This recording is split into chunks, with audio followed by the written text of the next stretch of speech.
Hello, good morning po. Welcome po sa ating Sunday service. Meron po ba tayong bagong bisita ngayon? Dahil wala po tayong bagong bisita ngayon, tayo po ulit, di ba? Ngitian nyo nga po yung inyong katabi. Sabihin nyo, namamas ko po. Ano na po tayo ngayon? Second Sunday Advent na. 2 weeks na lang po, Christmas na. Tanungin niyo po ulit yung inyong katabi, natanggap mo na ba yung regalo? Yes, di ba? Talagang we pray po na talagang lahat tayo ang sagot natin, yes, amen. Natanggap na natin yung regalo na yun, di ba? Ang tanong po, binuksan nyo ba yung regalo na natanggap nyo na yun? Binuksan nyo na po ba yun? Kasi po yung regalo na yun, package yan. Hindi lang po yan salvation, redemption, kumbaga restoration, kumbaga pagbabago sa buong buhay natin, di ba? Yung regalo na yan, pinakamagandang regalo na natatanggap ng bawat isa sa atin. Ito po uli ang tanong, yung po bang regalong yan naibahagi nyo na rin sa mga mahal nyo sa buhay, sa mga kakilala nyo, sa mga kaibigan nyo, naibahagi na po ba natin yung regalo na yan, yung regalo na nanggagaling sa ating amang Diyos, ang pagbigay niya ng kanyang anak. Sige po, tayo po tumayo.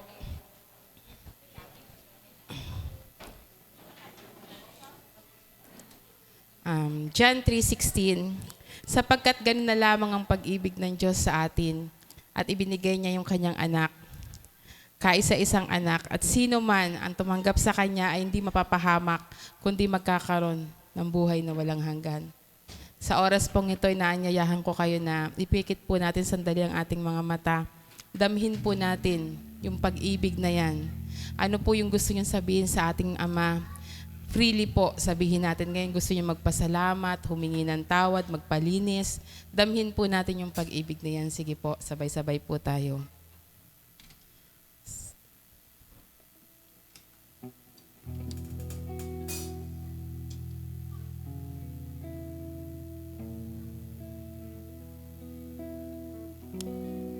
Ama naming Diyos na nasa langit, tunay nga Lord na napakapalad namin, Panginoon. Dahil binigay mo yung anak mo, yung kaisa-isa mong anak. We are not worthy, Lord, but still, binigay mo ito sa amin, Panginoon. Sabi mo nga, Lord, binigay mo ito sa lahat ng tao. Depende na lang po sa amin kung tatanggapin ka namin, Panginoon. Ito po yung pinakamalaking oportunidad na binigay mo sa bawat tao. Yung mamili kami kung dapat ka namin tanggapin. Pero Lord, tinanggap ka namin. At alam namin, Lord, na pinili mo kami, Panginoon. Lord, sa oras na to, we pray na huwag kaming maging madamot, Lord. Kung ano man yung natanggap namin na nanggagaling sa iyo, Lord, naway maibahagi namin ito. Lalo na ngayong Pasko, Panginoon, ito yung pinakamagandang regalo na pwede namin ihayag sa ibang tao, Panginoon. Kung ano yung kabutihan mo, kung ano yung ibinigay mo, Lord, sa bawat isa sa amin, Panginoon. Lord, we pray, gamitin mo kami, Panginoon. Saan man kami, maging sa trabaho, sa kaibigan, lalo na, Lord, sa aming mga mahal sa buhay. Dahil, Lord, malapit ka nang bumalik. At yung pagbabalik mo, Panginoon, nawa, maabutan mo kaming nakatayo, naghahayag ng salita mo, ng kabutihan mo, Panginoon. Lord, yan lamang yung aming hangarin sa buhay, yung maging servant mo, Panginoon. Lord, sa oras na to, we pray na patuloy mo kami linisin. Ano man po yung mga nagawa naming hindi tama, Lord. Lord, linisin mo po kami, Panginoon, upang maging karapat-dapat kaming tumanggap ng mga pagpapala mo, ng mga biyaya mo sa araw na to. And we also pray, Lord, sa aming mensahero, si Pastor Bage, Panginoon. Use him mightily, Lord. Anoint him, Panginoon. At sa oras na to, Lord, ang aming mga puso't isipan, open up, Lord. Buksan mo po ito, Panginoon. Mangusap ka. Katukin mo, Lord, kami para marinig namin ang iyong panawagan, Panginoon. Bless this place, Lord. Ano mang gawa ng kaaway, tinataboy namin in Jesus' name. Dahil ito'y lugar mo, Panginoon. Right now, we invite the presence of the Holy Spirit. Fill this place. And we pray, Lord, lahat ng aming gagawin, ang aming mga pagtaas ng kamay, ang aming mga awitan, ang aming mga palakpakan, tunay pong magbigay ng kaluguran sa iyo. Panginoon, ilang araw na lang Pasko na. Nawa yung aming mga kaabalahan sa aming mga ginagawa, yung mga pamilihan, yung mga, kung ano man Lord, yung mga financial na natatanggap namin, Panginoon, huwag namin makalimutan yung tunay na meaning ng Christmas. It's all about you, Panginoon. It's all about you, Jesus. And ikaw lamang po, Lord, ang patuloy namin pasalamatan, mapapurihan sa oras na to, sa pangalan ng iyong anak na si Jesus. Amen. Amen. Yan, magandang umaga po sa ating lahat. At talagang simulan natin tong araw na to ng pagpuri sa ating Panginoon.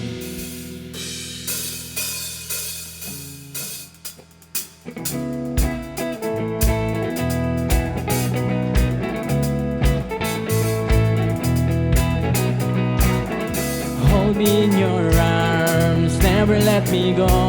I want to spend eternity with you.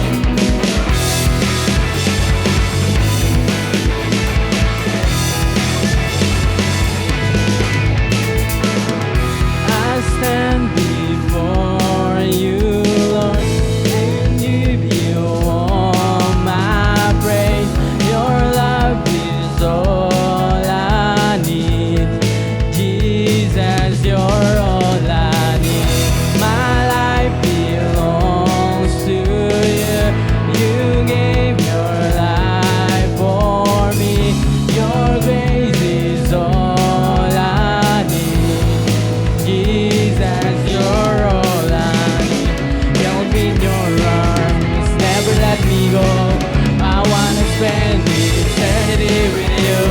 And now that you're near, everything is different, everything's so different, Lord. I know I'm not the same, my life you changed. I wanna be with you, I wanna be with you.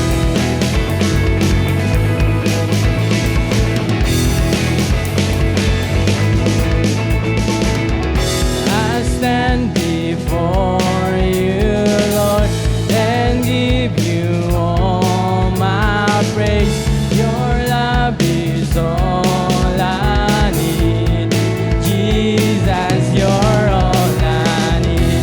My life belongs to you. You gave your life for me. Your grace is all I need. Jesus, you're all I need. Open your arms, never let me go. I want to spend eternity with you. And now that you're near, everything is different, everything's so different, Lord. I know I'm not the same, my life you changed. I wanna be with you, and wanna be. And now that you're near, everything is different, everything's so different, Lord. I know I'm not the same, my life you changed. I wanna be with you, I wanna be with you. I will sing for you always. 'Cause in your presence, Lord, is where I wanna stay.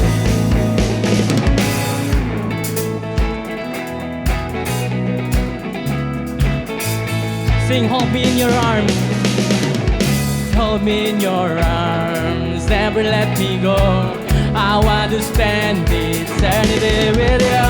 And now that you're near, everything is different, everything's so different, Lord. I know I'm not the same, my life you changed. I wanna be with you, I wanna be. Now that you're near, everything is different, everything's so different, Lord. I know I'm not the same, my life you changed. I wanna be with you, I wanna be with you. Oh, oh, palakpakan po natin ang ating Panginoon.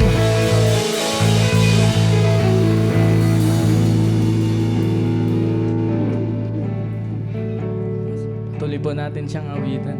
Patuloy po natin papurihan ang ating Panginoon. At talagang pasalamatan natin ang ating Panginoon sa lahat ng mabubuting ginawa niya para sa atin.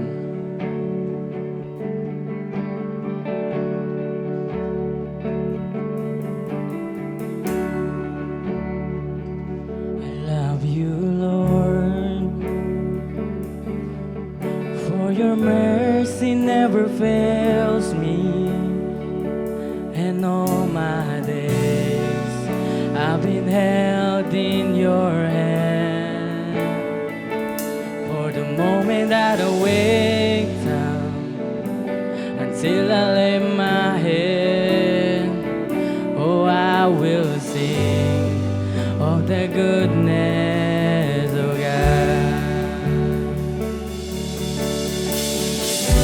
When all my life you have been faithful. On church, let's declare. When all my life you have been so, so good. With every breath that I am able, oh, I will sing of the goodness of God.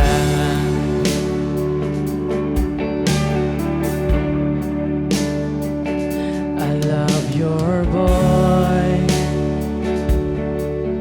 You have led me to the fire in darkest night. You are close like no other. I know you as a father. I know you as a friend. And I have lived in the goodness of God. And all my life you have been faithful. And all my life you have been so, so good. With every breath that I am able, oh, I will sing of the goodness of God. Your goodness is running after, it's running after me. Thank you, goodness. Your goodness is running after, it's running after me.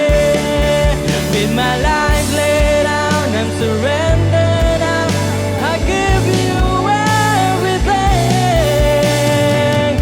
Your goodness is running after, it's running after me. Let's sing your goodness.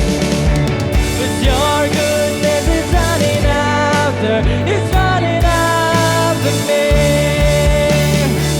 'Cause your goodness is running after, it's running after me. With my life laid out and surrendered now, I give you everything. 'Cause your goodness is running after, it's running after me.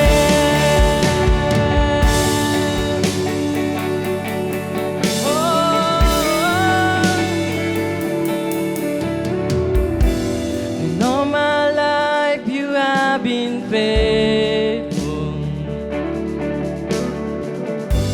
And all my life you have been so, so good. With every breath that I am able, oh, I will sing of the goodness of God. 'Cause all my life you have been faithful. And all my life you have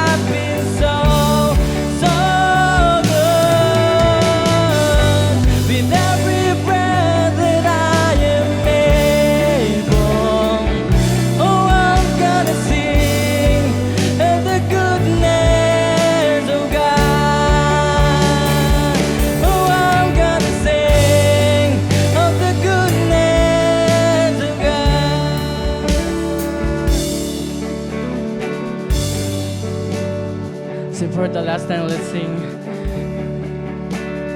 All my life. With all my life you have been faithful. Come on, church, let's declare.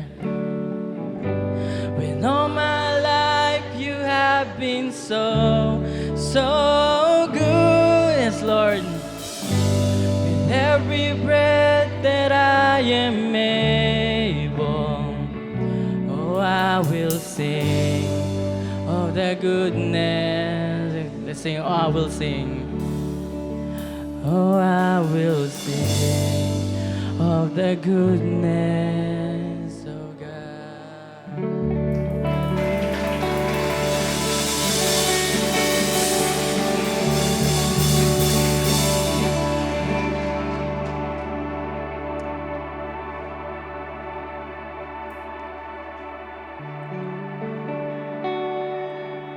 Ang Diyos natin ay Diyos na napakabuti. Isipin niyo lahat po ng inyong pong mga nangyari sa nagdaang mga panahon kung gaano kabuti ang Diyos sa iyong buhay. Bakit di mo isigaw ngayon ang kanyang kabutihan? Papurihan natin ang Panginoon, ano man ito, pangangailangan na kung saan siya'y tumugon, kagalingan at iba pa, isigaw po natin, purihin natin ang Panginoon. Sige, sabay-sabay po natin purihin ang Panginoon ang kanyang kabutihan.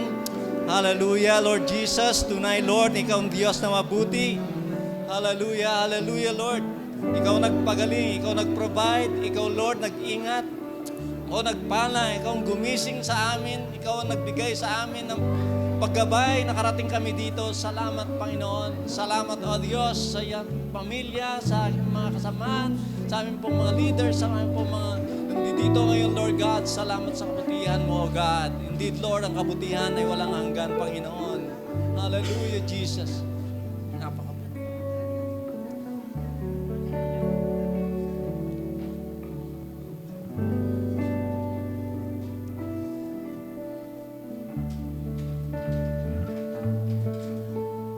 Hindi natin mabilang kung gaano kabuti ang Panginoon Diyos sa ating buhay, yung Kanya pong mga ginawa.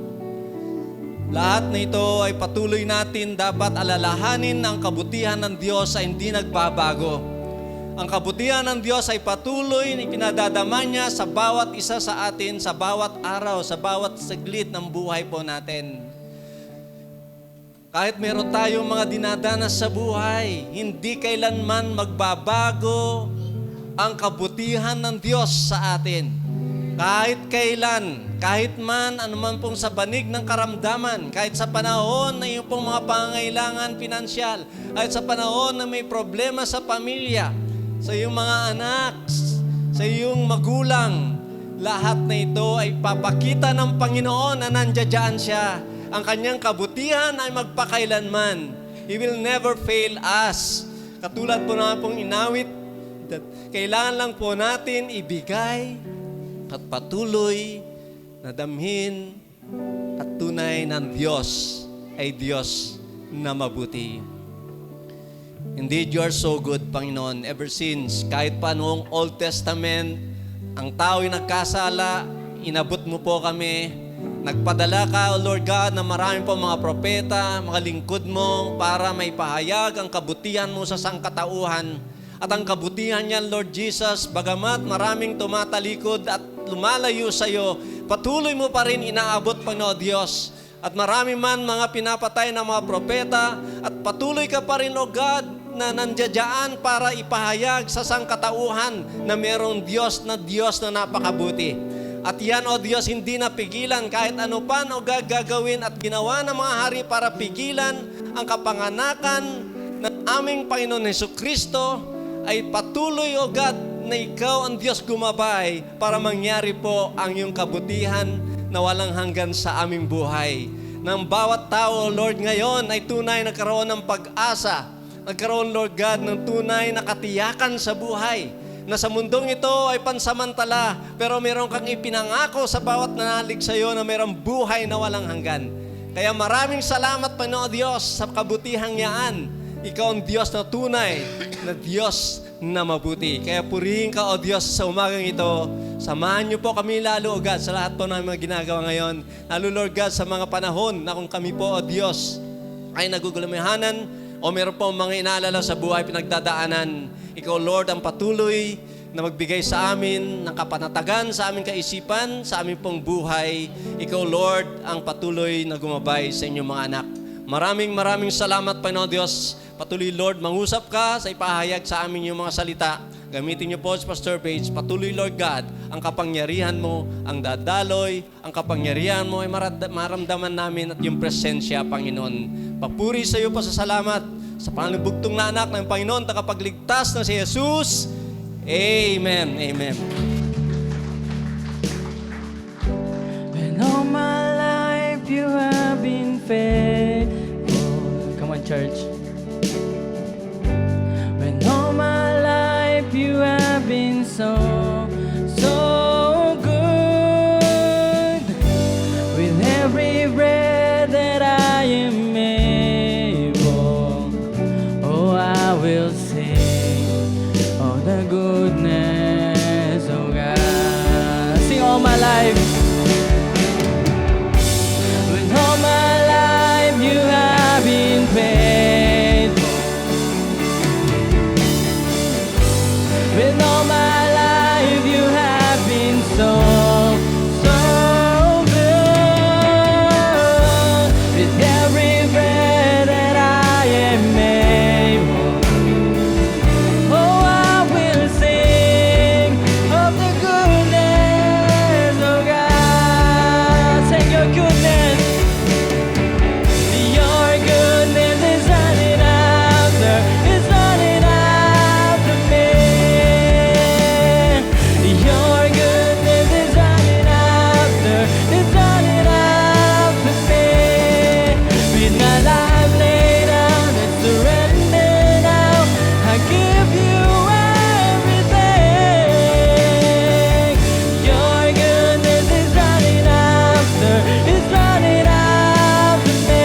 Your goodness, 'cause your goodness is running after, it's running after me. 'Cause your goodness is running after, it's running after me. With my life laid down, I surrender now, I give you everything. Your goodness is running after, it's running after me.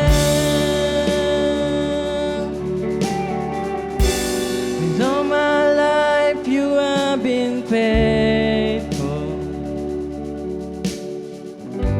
With all my life you have been so good. With every breath that I am able, oh, I will sing of the goodness of God. Sing, I will sing.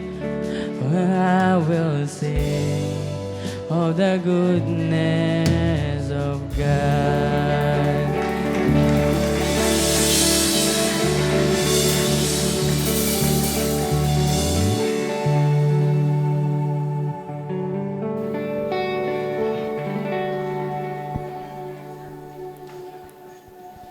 Makakaupo na po ang lahat at yung mga kids po natin ay dinidismiss na sa Sunday School.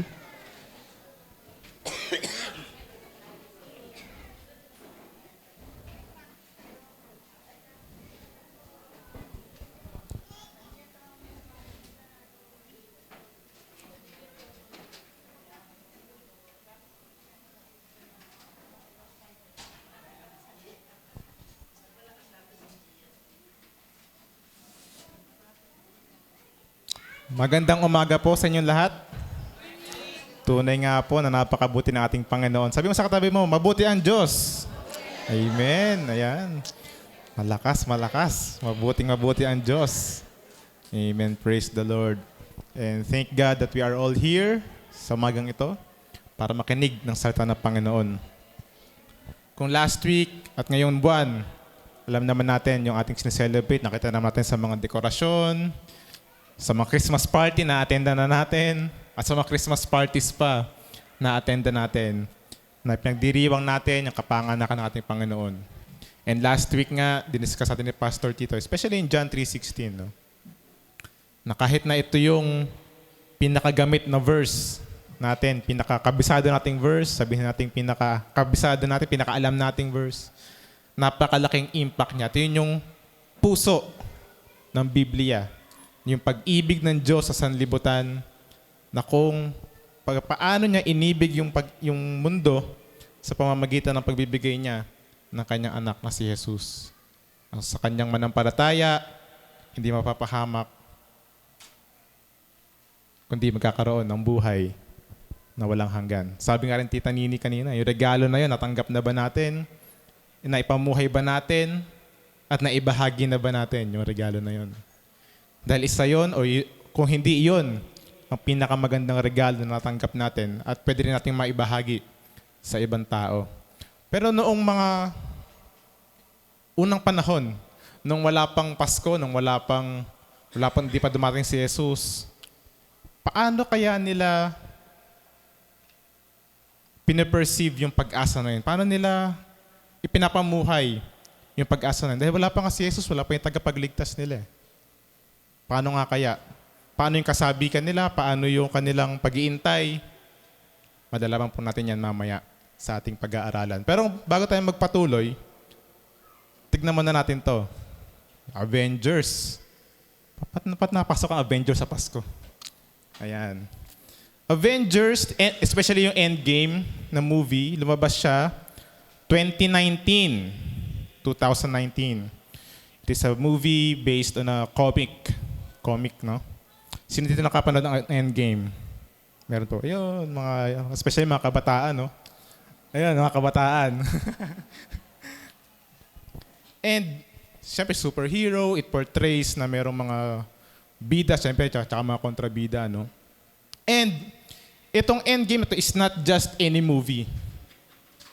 It is a conclusion sa isang series ng movies na nagsimula pa noong 2008.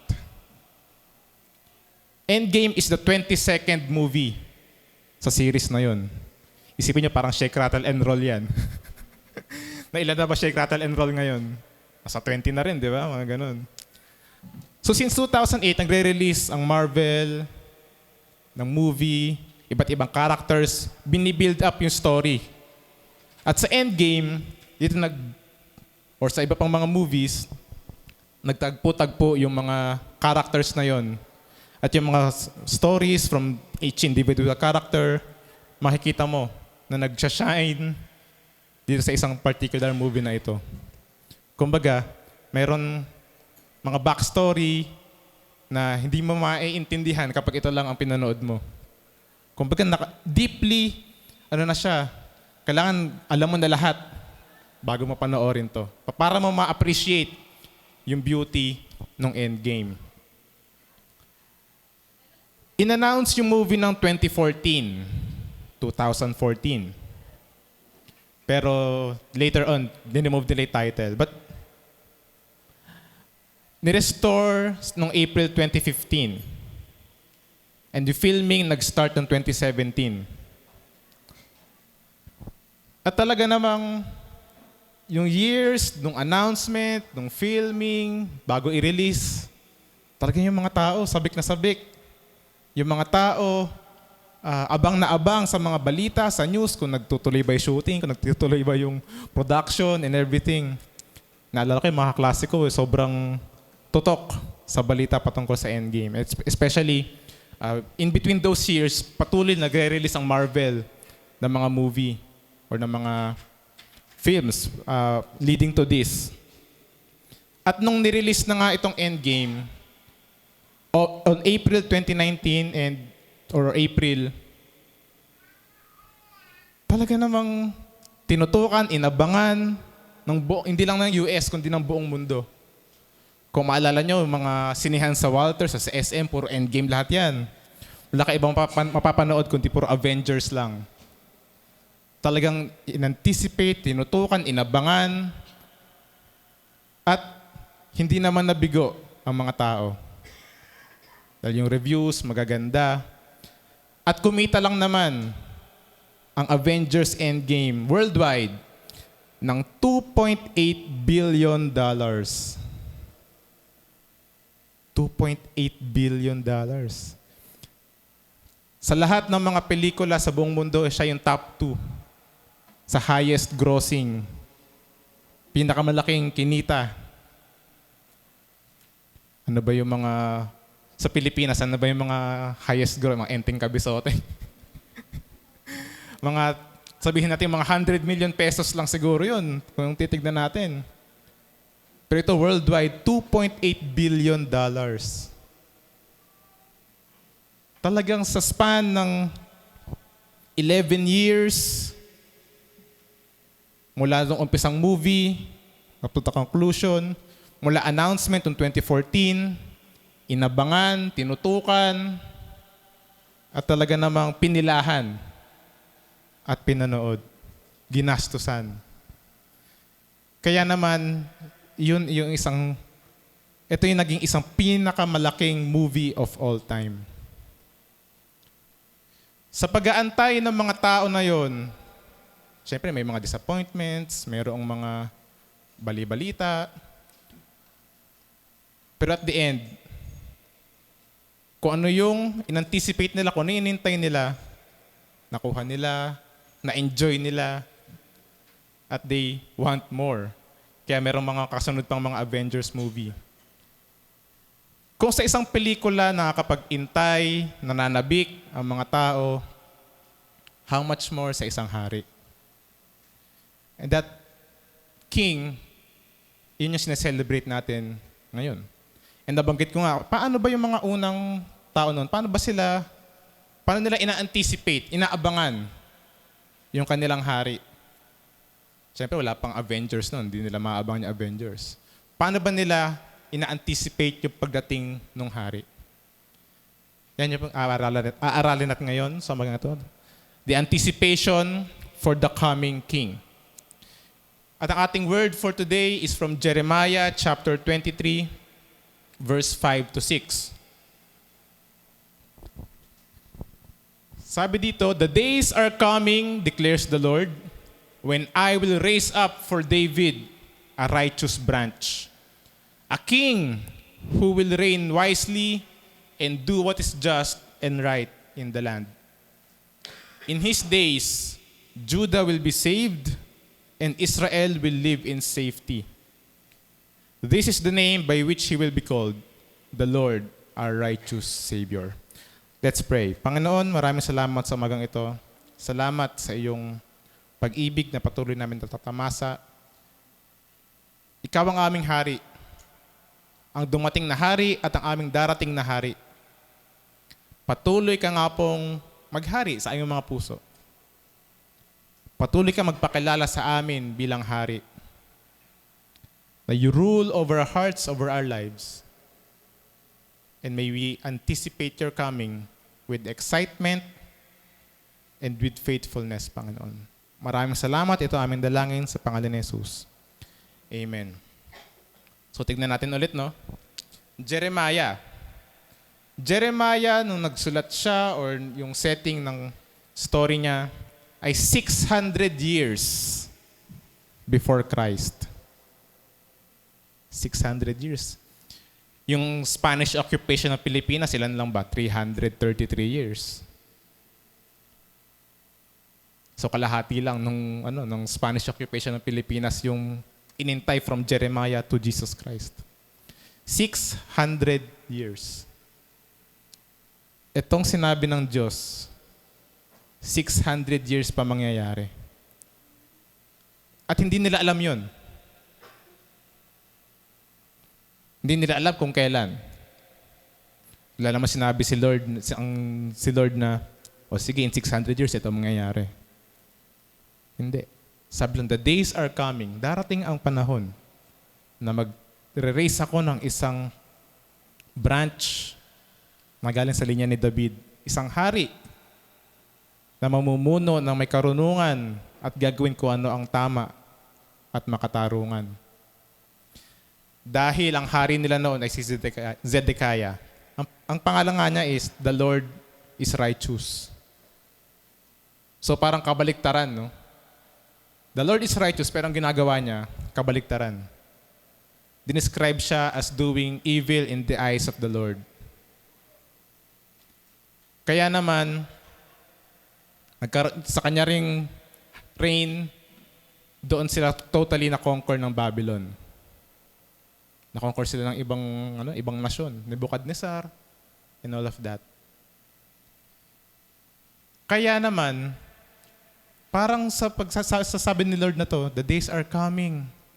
Yung king, parang wala namang, parang pasama pa yung nangyari sa amin, Lord, kung ikaw isang Israelita ng panahon na yun. Kasi promise, tapos biglang na-invade sila.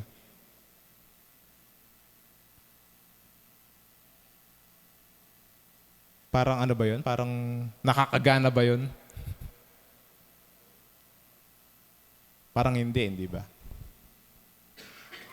Na pinangakuan ka ng isang hari, pero ang dumating, kalaban, conqueror. Masamang hari pa rin. Na ang gawa sa mga nasakupan ay inililipat sila sa iba't ibang lugar sa imperyo para maiwasan yung anumang pag-aalsa, para maiwasan yung anumang pagtutulong-tulong, pagkakampi-kampi, para maiwasan ang rebellion. So inalis sila sa kanilang homeland, dinala sa malalayong probinsya, sa malalayong lugar ng imperyo, nagkawatak-watak sila. Paano magkakaroon ng hari? Paano darating yung pangako ng Diyos na isang hari? Kaya naman sa mga panahon na ito, may mga pagkakataon na fail talaga ang Israel. Pero sa mga panahon na nasa exile sila, halos doon nila na-compile yung Book of Psalms. Doon na isulat na yung matagal na, pero halos doon nila na-compile. At yun yung ginagawa nilang, sabihin na nating, ano yun? Yung, di naman album eh. Songbook, parang ganun. Songbook, dahil sa Psalms. Para maalala nila ang Panginoon. Ayaw na nilang dahil sa hirap na kanilang dinaranas sa exile, yun yung nagiging comfort nila, na binabalikan nila yung mga awit sa Panginoon, mga katotohanan patungkol sa Panginoon. Sa pag-iintay nga na darating yung hari na ito. Anticipation. Pero talagang fail pa rin eh. Fail pa rin talaga eh. May mga hindi naging faithful at meron lang mga nire-raise ang Lord ng mga naging faithful ng exile. The days are coming, declares the Lord, when I will raise up for David a righteous branch, a king who will reign wisely and do what is just and right in the land. In his days, Judah will be saved and Israel will live in safety from the enemies and from the conquerors and all of that. This is the name by which he will be called, the Lord, our righteous Savior. At noong ilang hundred years, kung 400 years before the coming of Christ, silent. Walang propeta, walang naisulat. Yun yung tinatawag na kung 400 silent years. At yun yung pagitan between Malakay and Matthew. So sa 400 years nang walang propeta na sinusugo ang Diyos sa Israel, paano sila nabuhay? Paano yung pag-asa? Paano yung mga pangako ng Diyos na hindi pa nangyayari? Isipin natin 400 years or 600 years, sabihin natin, from Jeremiah. Nawala sila sa kanilang hometown, ng hari nila, hindi Israelita. Sunod-sunuran lang sila. Nakapailalim sila sa batas ng kung sino mga sumakop sa kanila. Pinagpalit-palitan sila. Nandiyan ang mga Assyrian, nandiyan ang mga Babylonia, nandiyan ang mga Persian. Diyan ang mga Griego, ng Rome. So parang nawala sila ng identity. Ano na ba talaga ako? Di ba parang Pilipinas na, pinagpasapasahan tayo. Kastila, Amerikano, Hapon. Kaya yung mga pangalan natin hybrid eh. English yung first name, tapos Kastila yung apelido. Di ba? John Reyes. O, di ba? Parang wala tayong talaga mga purong Tagalog na pangalan, di ba? At yung mga pagkain natin, iba. Mga nakahiligan nating songs, movies, and everything. Sobrang na-impluwensyahan ng mga kultura na dumating sa atin. So, ganun din yung mga Israelita. Ano na ba talaga ako? Sino na ba talaga kami? Kaya ang iniintay nila, itong hari na ibibigay ng Diyos para tipunin silang muli, iligtas sila, para magkaroon sila ng panibagong simula. Kaya gustong-gusto nilang bumalik sa Israel eh. Kaya yung lupa na yun talagang inaano nila. Pinahahalagahan nila. Kaya magpasa hanggang ngayon, kaya merong gera. Dahil sabi nila sa amin yan eh. Pinangako sa amin yan.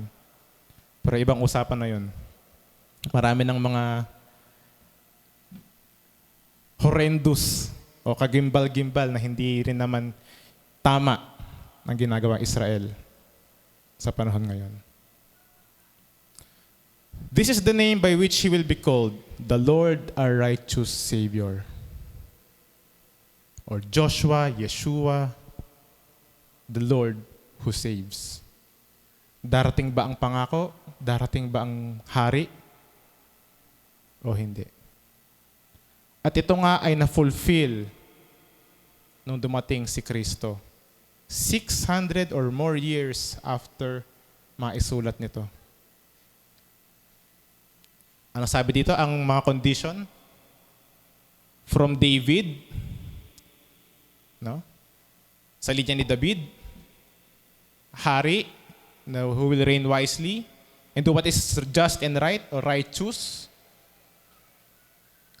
and He will be called righteous Savior. Ang sabi sa Matthew chapter 1 verse 1, this is the genealogy of Jesus, the Messiah, the son of David, the son of Abraham.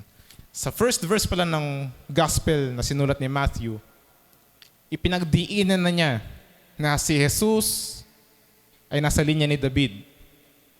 In-establish ni Matthew ang genealogy ni Jesus. Para ipakita sa mga Israelita na ito ang Messiah, ito ang pangako na ibinigay ng Diyos na nasa linya ni David. Sabi rin naman sa Acts chapter 3 verse 14, nung nangangaral si Pedro, na dinisown nyo ang holy and righteous one and ask that a murderer be released to you. Meaning, Jesus is the holy and righteous one, the King who will do what is right and just para sa kanyang mga nasasakupan. And sa Revelation din, nilagay doon that Jesus will be the one who will clothe us with righteousness. Kaya naman nung nabuhay si Jesus, at nung hanggang aakyat na nga lang siya sa Acts sabi ng mga disipulo niya, Teacher, itatatag niyo na ba ang kaharian ng Israel? Dahil ang paniwala ng mga disipulo niya, ng mga apostol niya, isa siyang political figure. Isa siyang military leader na itataboy niya ang Roman Empire at magtatatag sila ng kaharian muli ng Israel. Dahil nga naman, yun ang nasa pangako Isang hari who will reign wisely and do what is just and right in the land. Yun talaga ang inaabangan nila. Isang political figure, isang hari na lalagyan nila ng korona, titira sa templo, maghahari. Pero ang kaharian ng Diyos ay iba. Hindi ito political. ang ibinigay o ang in-usher in na kaharian ng Diyos ni Jesus ay iba. Sa Sermon on the Mount, sinabi niya, blessed are the poor, blessed are the peacemakers and all of that. Dahil kung sino yung mababa, siya yung angat sa kaharian ng Diyos. At sa kaharian ng Diyos, ang nangyayagibabo ay pag-ibig. Sa Sermon on the Mount, tinuruan tayo kung paano manalangin. Sinabihan tayo ni Jesus na ibigin ang kapwa, ibigin ang kaaway. An eye for an eye, sabi nila. Pero sabi ng Panginoon, love your enemies. The kingdom of God is not of this world. Though yung subjects niya ay tayong lahat. Ang haring binabanggit dito, though si Jesus nga siya, pero hindi siya politiko, hindi siya military leader, hindi siya revolutionary. Kaya nga sabi sa kanya, He is a servant king. Ng hari na magliligtas. Hindi lang sa political Israel, kundi sa Israel na sa kanilang yung mga puso nila. At hindi lang Israel, kundi lahat nga ng tao. The coming king. Ang inintay nila noon ay military leader, political figure. Yun yung inintay nilang magliligtas sa kanila. Ang dumating, isang sanggol sa sabsaban. Isang anak ng karpentero at ng isang birhen. Lumaki kasama ng common na mga tao. Hindi siya lumaki sa palasyo, hindi lumaki sa anumang uri ng karangyaan. Ang mga tropa niya, mangingisda. Hindi mga prinsipe, hindi mga prinsesa. Namuhay siya, nakipagkapwa-tao siya. Prinoklaman niya ang mabuting balita ng Diyos. Iyon ang hari na ipinangako ng Diyos. Si Jesus ang hari na ipinangako ng Diyos. Dumating na siyang una. At nung una niya pagdating, napagtagumpayan ang kasalanan, ang kamatayan, ang kadiliman. Pero darating siyang ulit. Sinabi yon, kung ang mga Israelita noon naghintay ng mga 600 or more years, ngayon tayo naghihintay 2,000 years. Ano magiging attitude natin sa paghihintay sa muling pagdating ng ating Panginoon? Tayo ba'y magpepetics? 2,000 years na nga lumipas eh. Ano pa ba yung 20 years na gawin ko gusto ko? Ano pa ba yung isang buwan na magbisyo ako? Pero hindi. Kung yung kanina, yung regalo nga na nabanggit kaninang pasimula, ay natanggap natin, hindi na natin nanaisin na bumalik pa sa buhay na kinagis na natin. At maghihintay tayo faithfully, maghihintay tayo with patience, maghihintay tayo with excitement. Kung paano tayo nag-aabang ng mga movie, ng mga concert, ng mga release, ng mga album, ganong kasabikan o higit pa ang kasabikan dapat ihatid sa atin na muling pagbabalik ni Jesus. Dahil si Jesus nung una siyang dumating sa sabsaban, very humble. Pero pagdating niya, muli, isa siyang conqueror, isa siyang warrior, isa siyang hari. Kung ano yung ine-expect ng mga unang Israelita, na malakas, na with royalty, with power, ganoon siya babalik. Kaya kung maabutan kang tutulog-tulog, yari ka. Kinomend ni Pablo ang mga taga-Thessalonia. Sabi niya sa chapter 1, "For they themselves report what kind of reception you gave us." Ito ay pinapatungkol niya yung mga Thessalonians.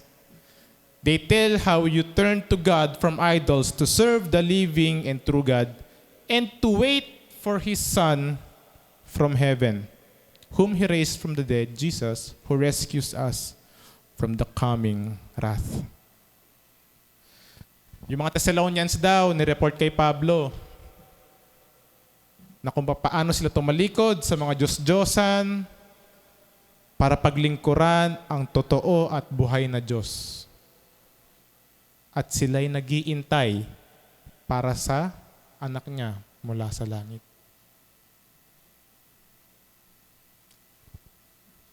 Isa sa kanilang paraan ng pag-iintay is to turn to God from idols and to serve Him, the one living and true God. Sa ating pag-iintay sa anak ng Diyos, sa ating pag-iintay muli kay Jesus, paano tayo namubuhay?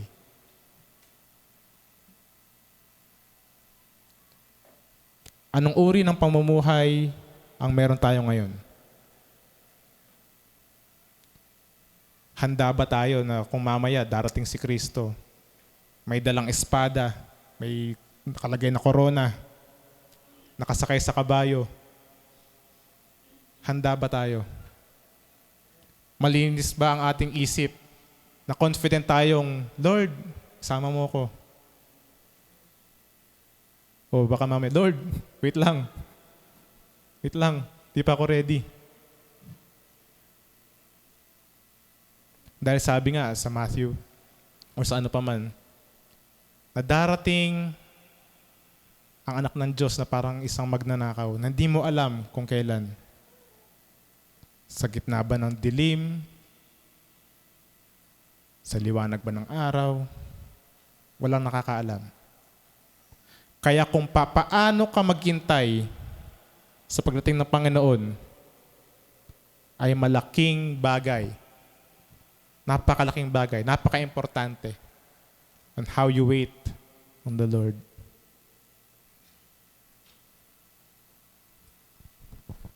Kung sa lifetime mo natin, hindi dumating ang Diyos, hindi okay lang. Kung dumating sa buhay natin, mas okay. Ang tanong nga lang talaga, do we serve the living and true God? Do we wait patiently for His return as the coming King? At ang prayer ni Pablo sa mga Thessalonians ay ang prayer din po natin dito. May God Himself, the God of peace, sanctify you through and through, o pabanalin kayo ng husto.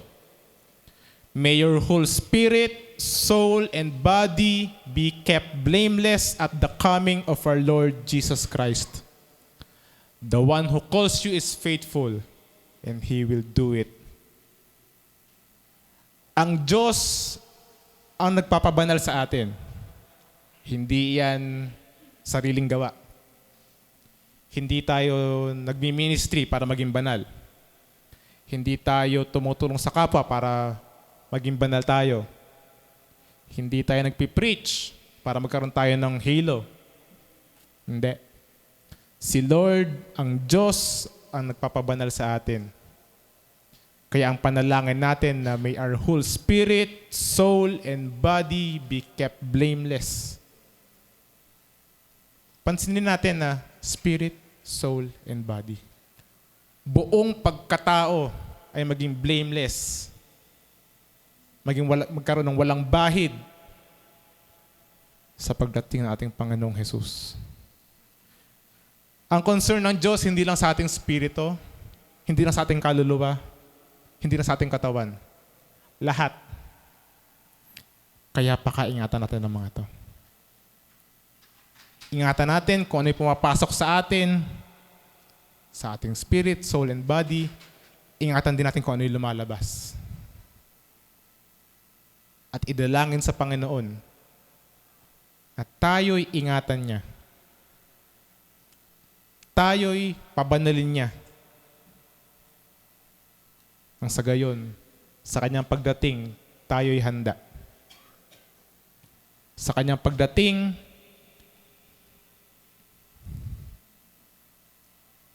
tayo ay maging karapat-dapan sa kanyang harapan. At tayo ay susuotan ng puti. Tayo ay sasamang aawit, magpupuri, magpasawalang hanggan. Ang unang pagdating ni Jesus ay totoo.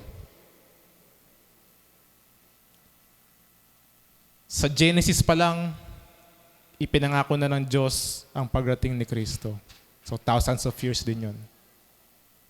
Mula kay Kristo hanggang ngayon, mag-iintay nga tayo. 2,000 years na. At masasabi rin nating totoo ang kanyang muling pagbabalik.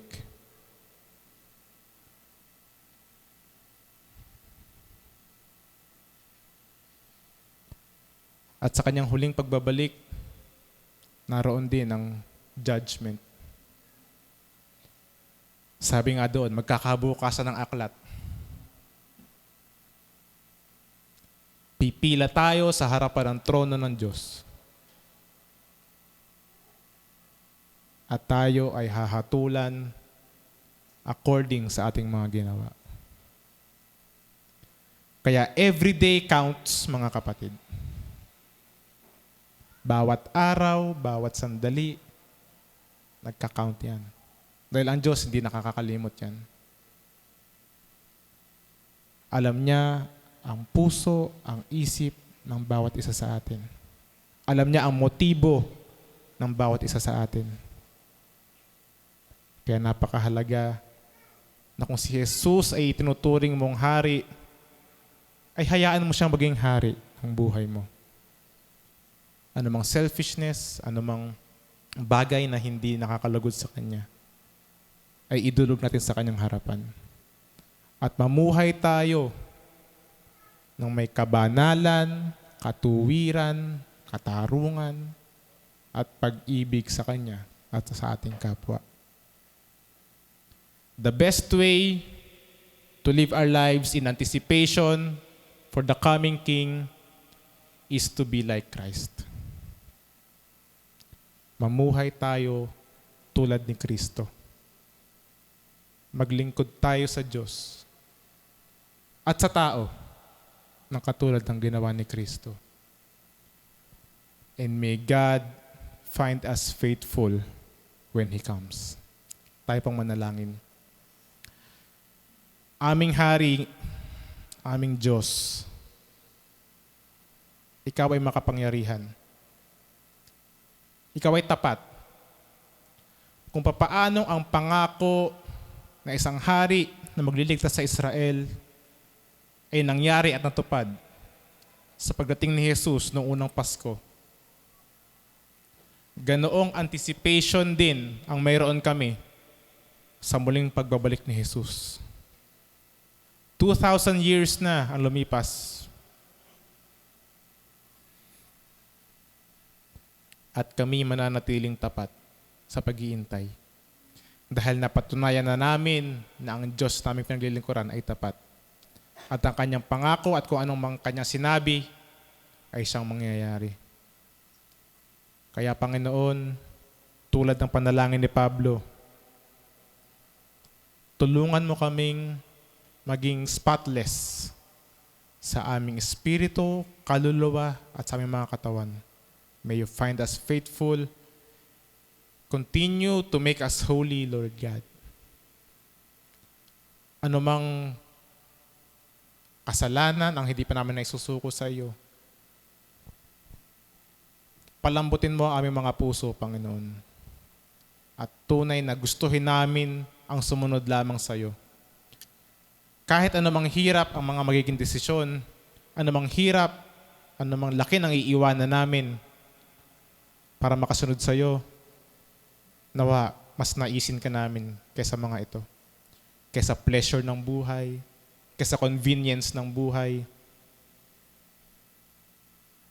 at kaysa sa mga bagay na magiging komportable kami. Help us to deal with these things, Lord God. Para sa iyong pagdating, kami maging karapat-dapat sa iyo. Tulungan mo kami, Panginoon. Bigyan mo kami ng habag. Kaawaan mo kami, Panginoon. At patuloy na ibuhos mo ang iyong pag-ibig sa amin. Hindi nawa namin maabuso ang iyong biyaya, ang iyong kapatawaran, ang iyong pag-ibig. Teach us your ways, O Lord. Give us a pure heart. Makadakila ka sa aming mga buhay. Kung hari ang pagkakakilala namin sa iyo, tunay na maging hari ka namin, Panginoon. At hindi lamang ito aming mga sinasabi lamang. Maraming salamat, Panginoon. You are good. You are faithful. And we know that you love us. And we love you as well, O Lord. This we all ask and pray in Jesus' name. Amen. Amen. Itaas natin kami sa Panginoon. Panginoon namin Diyos, maraming salamat sa pagdakop mo sa amin dito. Alam namin na may plano ka sa aming mga buhay. Kaya naman ito i-reveal mo sa amin ng patuloy, Lord God. Patuloy na makalakad kami sa iyong katotohanan, katuwiran at katarungan at maibahagi namin ang iyong salita, especially ngayong Kapaskuhan sa aming mga kamag-anak, aming mga kaibigan o kasama sa trabaho, Panginoon. Madakila ka, maghari kang lubos sa aming mga buhay. Ito ang aming dalangin sa pangalan ni Jesus. Amen. Yan, manatili po tayong nakatayo and let's end your service na nagpupuri sa ating Panginoon.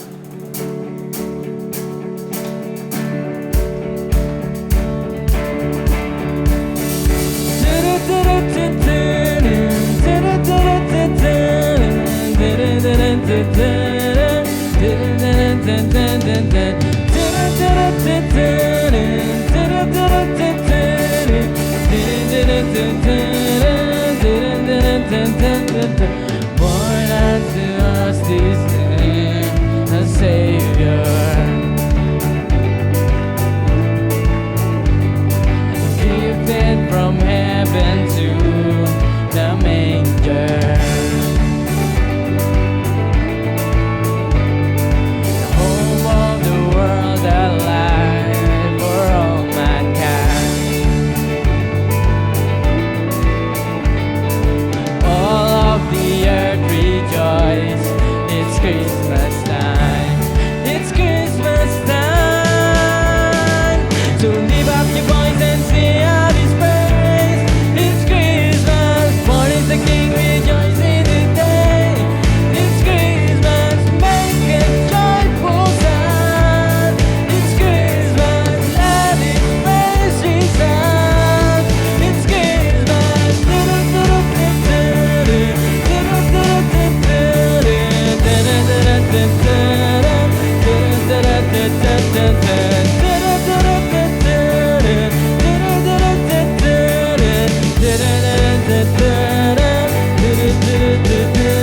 Goodwill to all the earth and peace divine. All the earth rejoice. It's Christmas time. It's Christmas time. So lift up your voice and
bless po sa ating lahat.